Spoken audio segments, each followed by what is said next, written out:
Sanibonani, welcome back to my channel. Welcome back to Umnkosi Nophilile. Thank you so much for coming. Ungakhohlwa ukusubscribe ake mangaba subscribe, like the video, share the video as well. Ngiyabonga kakhulu nalaba mhlamba abadinga ke ama channel akhuluma isiZulu sangempela. I'm sure you know exactly where to find those channels. So ke ngoba mina ngikhuluma isiZulu sangempela, right? So yeah man, thank you so much. Kule video thanda sikhuluma ngodaba lolu video le engayi uploada eka Citizen owafika lapha kuhleli ba president nobaba ke uKing Mrs Zulu oyinkosi something like that. Kwaba nodade waqhamuka lapha ke engathi ulanda inkosi, right? Ubaba uKing Mrs Zulu kwaba khona okuningi nje kwakhulunywa enkundleni zokuxhumana abantu bethi mhlambe isibaby mama, abanye bethi makhwapheni into ezikanjalo bafethi. Ngi-uploadile leyo video even though ngingathola ke inkulumo eziningi nje emayelana language and so that's why ngithi umuntu umefuna language le ayifuna uyakwazi uzuyithola lapha, uyakwazi ukuyidinga i-channel ekhuluma le language wena uyidingayo ngoba mina ngikhuluma ilanguage wena uyidingayo, right? So yeah man, sasikhuluma ke ngayo le dad bafethu ukuthi utheleke lapha engathi nje uqonde ngqo ukuba bomisizulu noba boRamaphosa laba behleli khona. Sazibuza sonke ukuthi udade ngabe efunani ngoba wayekhanya njengathi engathi uphatheke kabi, ngathi umuntu uthi nizofika lapha nje, you know, something like that. Kwangacaci kahle ufuna kodwa sabona ke amapoyisa bembamba lapha ezama ukuyofika straight la abahleli khona ubaba Ramaphosa nobaba King Mrs Zulu. So bambamba ukuthi angafiki ke lapha bafethi kodwa ucaci ukuthi yena befuna ukuyofika. Manje mina umbuzo wami ukuthi ubezofika ethini, befuna ukuyokwenzani, kwatshela someone between the two noma mhlambe kuqhubekana angazi bafethi. Kodwa ngibona ke ku Daily Sun bane story ke kuthiwa ke ubaba King Mrs Zulu attended he responded when it comes to the makhwapheni rumors, right? Angithi ngoba uningi sathi thina ugele mhlamba umakhwapheni abanye bathi ubaby mama mhlamba usedantshi or something like that. Kwakuningi abantu esakhuluma enkundleni zokuxhumana zonke lezo ndaba ngiyacanga ziye zafika enkosini ke useziphendulele. Unfortunately ngizofunda ngesingisi, right? Ngizofunda ngesingisi ke abesizulu bayazazi bahlezi befuna isiZulu sangempela mpela ngazi bacanga wonke umuntu ngumZulu yini emhlabeni. Sazavelelwa. But anyways ke bafethu ngizosifunda ke ngesingisi la ka Daily Sun bathe bona King Mrs Zulu responds to makhwapheni rumors, right? So bathi ke ubaba Mrs Zulu finally breaks his silence. This is after an unidentified woman shocked many as she tried to force entry where he was sitting with President Cyril Ramaphosa. After the unidentified woman attempted to force her way into the VIP area and was stopped by the police and presidential security, attendees were left with many unanswered questions. Some suspected that the woman was interested in King Mrs Zulu.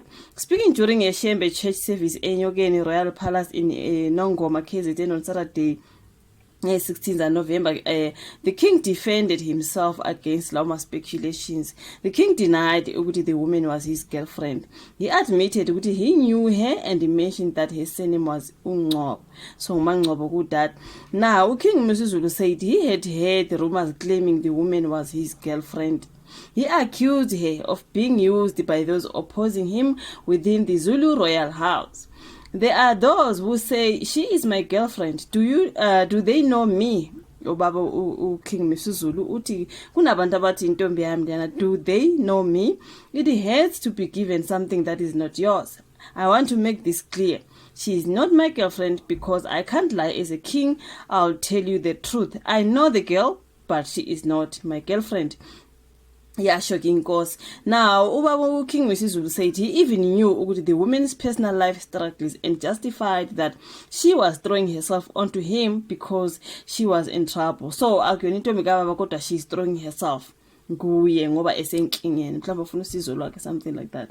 So we took about as the king, I'm here to help my people when they are in trouble. I'll help the girl because I'm a king of the nation. Because Pela, he is the king of the nation. She's my subject. She's under my leadership. She is Zulu and her surname is Ungcobo. This girl is in trouble. Unfortunately, I won't reveal her problems in public. What is happening to this woman is hurting. I can't tolerate it, and those who are behind it are those from the royal house who are opposing me in the throne. this is their girlfriend.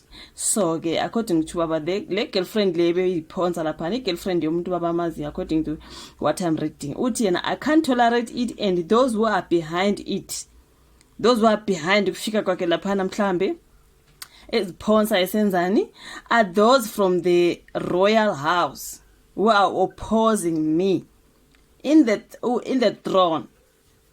So sisiyazana nabanye abantu nalabo aba in the family inkosi, and who are opposing ubukhosi bakhe, something like that, and uyintombi yabo hayi yena, but he's not dropping names. Okay, now King Misuzulu promised to work hard on the matter to let his people know the truth about that woman.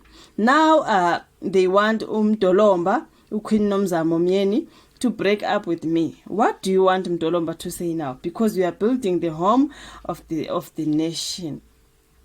So yinkulumo kababa le ukuthi awuyethuleke lapha bafethu edinaya ukuthi le yantombi yakhe ekusanda ngathi uthi uyamazi lo sisi kusho ukuthi intombi yomuntu or in the family mhlambe okuthi mhlambe ba opposana when it comes to ubukhosi and all that, mhlambe bethunyiwe nje ukuthi hamba uyophazamisa, hamba uyothini, angazi bafethu, but uthi ngiyamazi sisi nama struggles wakhe ngiyawazi, angeke ngisho ukuthi angeke ngisho ukuthi inkinga zakhe yini, kodwa ngiyazazi nokuthi nje uma ngcobo ngiyakwazi and all that, futhi ngiyazi udinga usizo, kodwa ke ngizomsiza njengoba ngiyinkosi.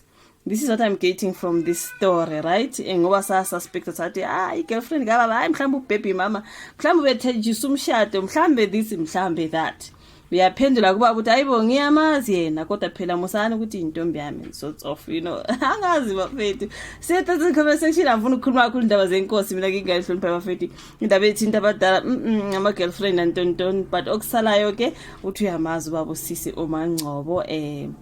Okunye nokunye kusho ukuthi ke kumayelana nobukhosi bakhona mhlambe kade bemthumile, mhlambe udade ubona ukuthi you know what, uma ngazi ukundlalelwa abangizoya khona lapha khona something like that, agazi bafethu. Sethatha the comment section busa like video, subscribe ya share, ufuna ukucomment ngesizulu haya ungiyeke wena suzoya kwamanye ama channels akhuluma isizulu, right? Ngiyabonga kakhulu ukuthi imamele video, like, subscribe, share, bese siyabonana futhi kwenye elandelayo. Bye.